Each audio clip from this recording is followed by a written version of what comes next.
Vamos para mais uma questão sobre gerenciamento de projetos do estilo que pode aparecer para você dentro do exame PMP.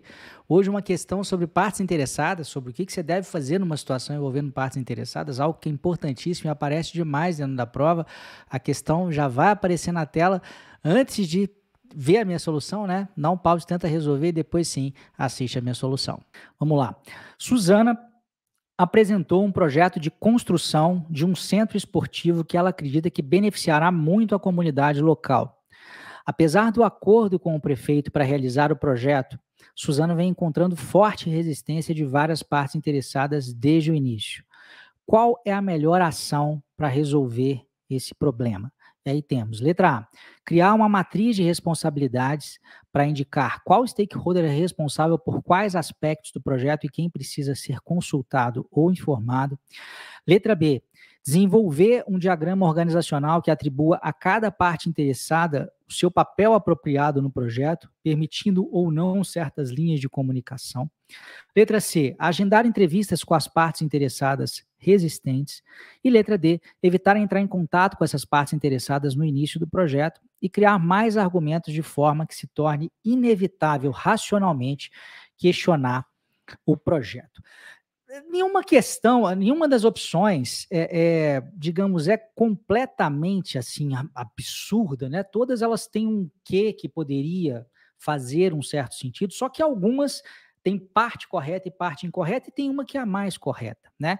E nesse caso eu acho que isso foi sem querer, né? Mas mais uma vez aqui a correta é a letra C. Agendar entrevistas com as partes interessadas resistentes. E por que a letra C? Primeiro vamos ver a matriz de responsabilidade. Matriz de responsabilidade, ou melhor, até antes de ir para a matriz de responsabilidade, reparem que tanto a letra A, quanto a letra B, quanto a letra D, elas têm um pecado aqui, que é o seguinte: não tentar entender melhor por que diabos, né, essas pessoas, né, aqui está dizendo que várias partes interessadas têm oferecido resistência, mas por que será, né, que essas pessoas têm oferecido essa resistência? Então, criar uma matriz de responsabilidade, eu já meio que já estou dizendo, olha, fulano, você é responsável por isso, ciclano, você é responsável por aquilo. Esse é um artefato que até a gente usa mais dentro da equipe do projeto, mas não tem nada de errado, eventualmente, dentro da matriz de responsabilidade, eu tenho uma parte interessada que está fora da equipe, né? Mas é basicamente uma matriz em que eu aloco atividades ou entregas ou normalmente atividades ou entregas mesmo, né? Aqui está no nível de atividade, mas eu posso dizer, olha, a entrega tal, a Ana, ela é responsável pela aprovação, o João é responsável pela execução, o Carlos, ele pode nos informar alguma coisa a respeito daquilo, ou ele deve ser informado a respeito daquilo, né? Então é uma matriz em que eu coloco diversas responsabilidades relacionadas a atividades ou entregas específicas. Só que antes repare que tem algo anterior a isso, né? Eu estou obtendo resistência de quem poderia ser uma parte interessada nesse caso. Se é um centro esportivo, se eu falei em prefeito, isso me sugere se alguém da população mesmo, né? Às vezes isso aí é uma pequena cidade, aí existem pequenas organizações lá dentro pequenas comunidades dentro dessa cidade, que as pessoas por algum motivo estão se sentindo insatisfeitas pela construção. Então, antes de eu simplesmente dizer você deve fazer isso, você deve fazer aquilo, e repare que a letra B é mais ou menos isso, né? Desenvolver o diagrama organizacional para atribuir cada parte interessada o seu papel apropriado, é muito parecido com a letra A, na realidade, ela só muda um pouquinho, porque ela coloca permitindo ou não certas linhas de comunicação. Então, também propõe uma solução, ao invés de ser pelo entendimento, né? É uma solução meio coercitiva. Então, eu digo, você faz isso e você não conversa, ou eu tento, de alguma maneira artificial, impedir que as pessoas se comuniquem. Não é a melhor forma, né? A melhor forma é realmente entender por que diabos aquelas partes interessadas estão se opondo, e isso a gente consegue usando um instrumento de coleta de dados, que são as entrevistas, né? Então, chamar essas pessoas para conversar numa boa e falar, gente, afinal de contas, por que vocês não estão gostando, né? Então, a letra C é a correta. E a letra D, por que não letra D?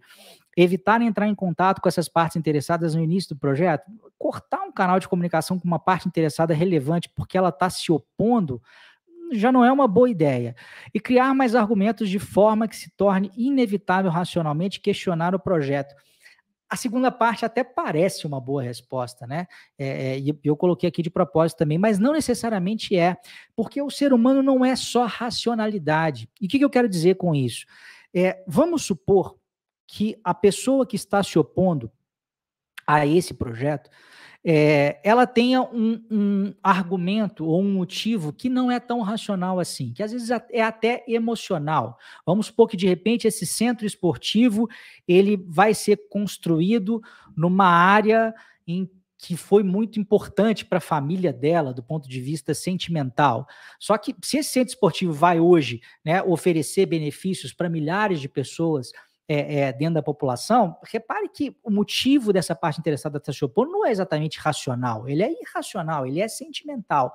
Mas ainda assim, faz sentido você chamar aquelas pessoas para conversar, para tentar entender, ou às vezes até para fazer o que a gente chama de gerenciar, porque a gente tem assim, a gente define estratégias para lidar com as partes interessadas, mas ao longo do projeto a gente tem que ir gerenciando essas partes interessadas, né? Então chamar essa pessoa para ser ouvida, para se manifestar, às vezes só o fato de ser ouvida já pode fazer com que você ganhe, né, o apoio ou pelo menos diminua a oposição daquela parte interessada relacionada ao seu projeto. Então assim, o seu objetivo não é nesse momento, porque o enunciado ele não diz de forma assim, taxativa, né, de que tudo isso já foi resolvido anteriormente. Então, há espaço para você conversar ainda com essas partes interessadas, por isso que a letra C ela é a melhor delas, e entenda isso, tá? Isso é algo, eu até gosto da segunda parte dessa opção aqui como uma coisa errada, porque eu já senti na pele,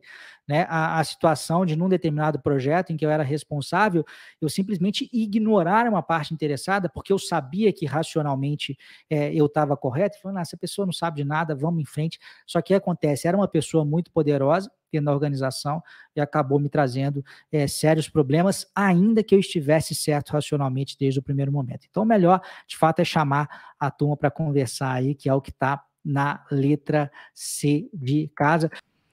E se você gostou dessa questão e dessa resolução, é porque você tem interesse em gerenciamento de projetos, na certificação PMP ou até na certificação CAPM, que é a irmã mais nova aí da PMP, né?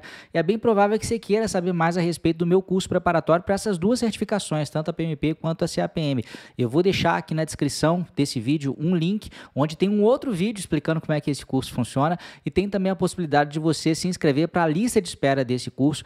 E é bem interessante você estar nessa lista de espera, porque quem está nela normalmente consegue fazer uma inscrição para o meu curso com desconto substancial.